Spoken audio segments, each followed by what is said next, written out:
AVC, what's up? It's me, yours truly. I am back to post a quick video here. Just back to do a what's been spinning video. This is kind of the little, I guess we're gonna call it a series or whatever I do, where I just kind of share with you the records I've been spinning since the last what's been spinning video.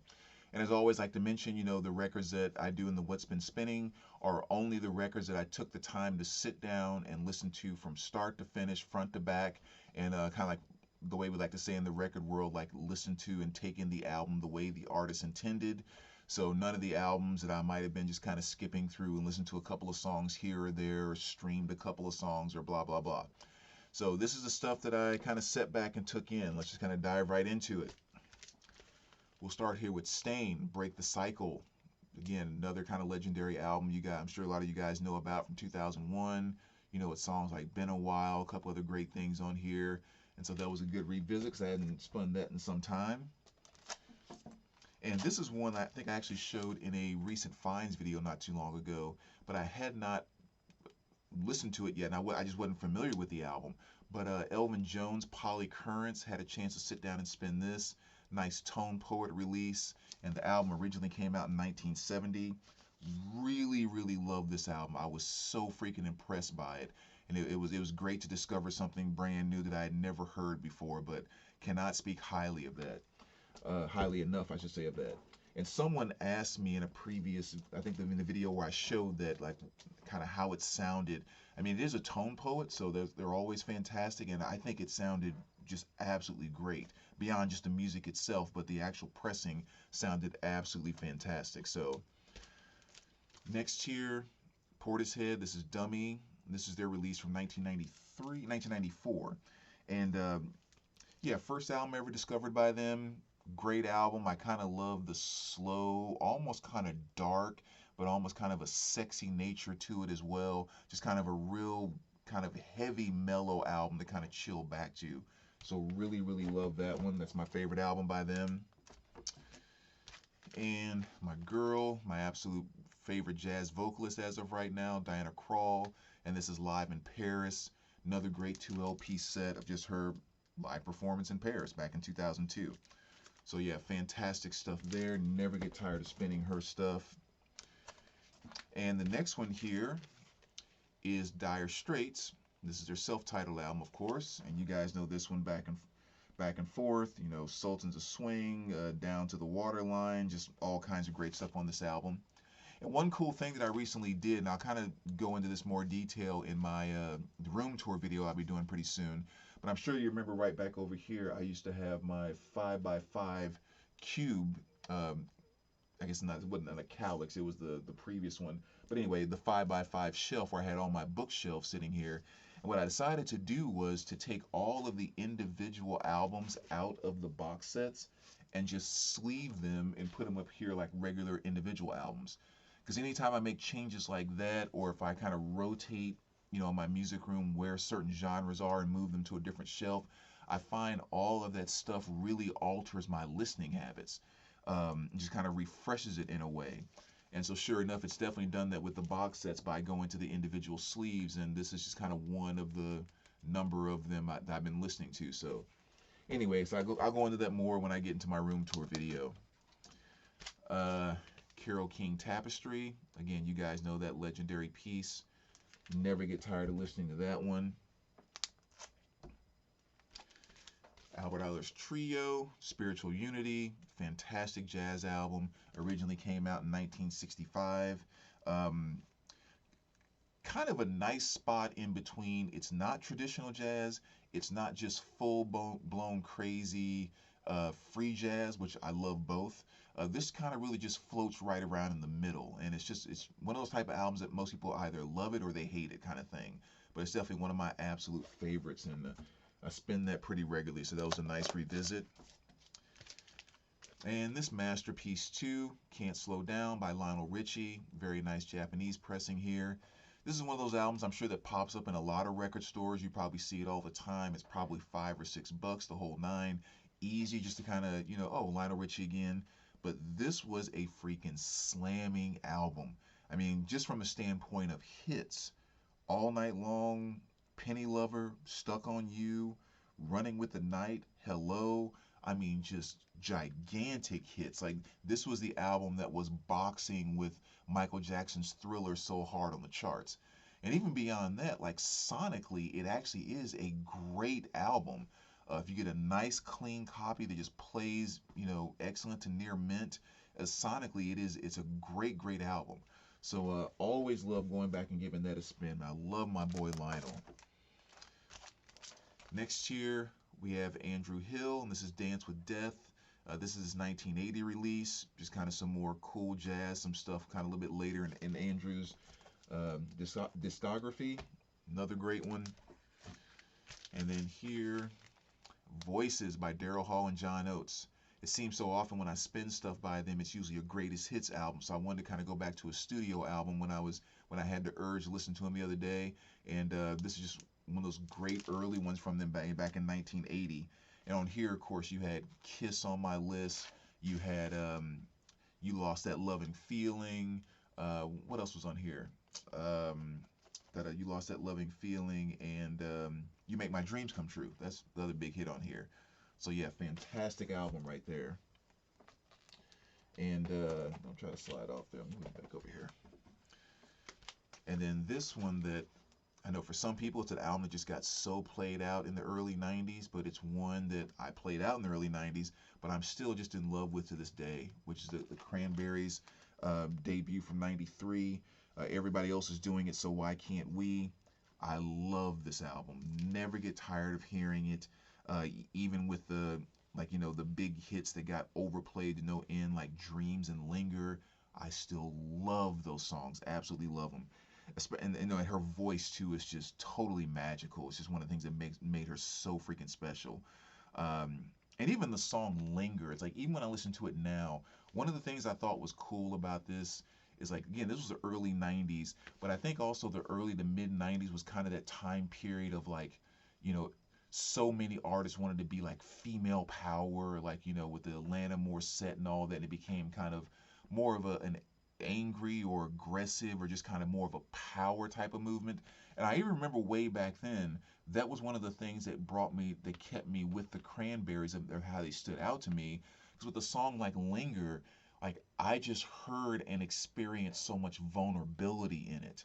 And that was one of the things that, back when I was listening to some of the other stuff that I was listening to, it touched me in kind of a different way, which I think is why this album was just so, you know, just kind of a very significant piece to me. So anyway, don't want to get too long-winded, but I like talking about that album because I love it so much.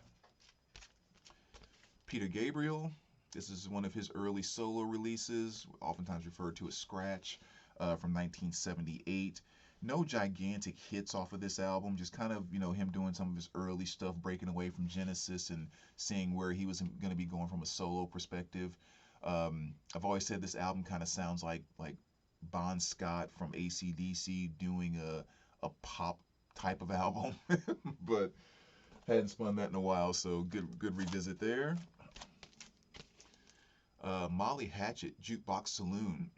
This is a really great album that basically Molly just does a bunch of covers on here. They cover a Sharp Dressed Man by ZZ Top, The Boys Are Back in Town by Thin Lizzy, Bad to the Bone, Wild Horses by the Rolling Stones. They cover their own song, if you want to say, like Flirting with Disaster, Mississippi Queen, Free Bird, Back in the USSR. Really good set of covers here. And basically what they did was they took all those songs and just added a little more rock to it, a little more classic rock punch to it. And they're really great covers. Fun listen. And so really the first Molly Hatchet album I think I've really ever bought. So I remember when I first started really getting into vinyl, and I didn't really know about a lot of different metal and stuff like that. Like, I was still just basically glam is about all I really knew. And I used to see those Molly Hatchet covers all the time, and I would think, oh, that must be a killer metal album. And I'd go spin it in the store, and I'm like, what the heck? So they've always had some really killer kind of covers, but never quite matched their music. But that one actually does. That's a really good album. A little more Diana Krall here, The Very Best Of. This is her 2007 release. They basically reissued all of her studio albums on vinyl. But if you don't have any Diana Krall at all, this will be the first one I'd recommend getting, because this will definitely get you some of her core hits that just makes her, in my opinion, what makes her special. Next here, again, kind of diving into the box sets, Pretenders, and this is the album Packed. One that I hadn't really listened to much since I first got the box set. And yeah, again, another just great revisit, a great album there. Back to some more jazz. Definitely spun a few jazz things this past week or two. Let 'Em Roll by Big John Patton, Tone Poet release. This originally came out in 1966. Another great piece there. And Eric Dolphy, the Berlin Concerts. Nice 2 LP set. This is from 1978. And again, just another one, as I was flipping through my jazz section, just thought I have not spun that in a while. And Eric is definitely one of the kings of the old school jazz. So back to diving into the box sets again. The Doors, Waiting for the Sun. Nice revisit. Hadn't spun that in quite some time. And a few more here. Little Sting. I don't remember where I was. I think I was driving, and maybe it was a commercial or something on the radio or something like that. And the song "If I Ever Lose My Faith in You" came on. I was like, man, I haven't listened to that in a while, and thought about this album, and Fields of Gold, and just a lot of great stuff on this album. Another one of those albums that kind of has a nice sonic beauty to it as well. So I went back and revisited that, but that's Sting's release from 1993. Yeah, 1993. Little Rat Detonator. Nice OG pressing there of that. Again, awesome 1990 release. I was listening to XM radio, and what was the song that they played? Oh, Love and Use a Dirty Job. They played that, and it's kind of made me think, hey, I got to give that a spin when I get home. So another great revisit there. And more of the box set love over there. Dove into my Disturbed box set. Hadn't spun Believe in quite some time. I am a Disturbed fan for sure. And favorite song off of this album is definitely Prayer. I mean, just really great stuff. So that was a great revisit. Same thing with Jane's Addiction. Definitely my favorite album by them. Of course, Jane Says, a lot of other great stuff on that album. Arguably one of my top 10 favorite live albums, which is Fleetwood Mac, The Dance. This originally came out in 1997. I think it was also the concert they did the DVD to, that was The Dance. But, I mean, yeah, this was just a great live performance. It's Fleetwood Mac. They always put on a great performance. So nice 2 LP set there.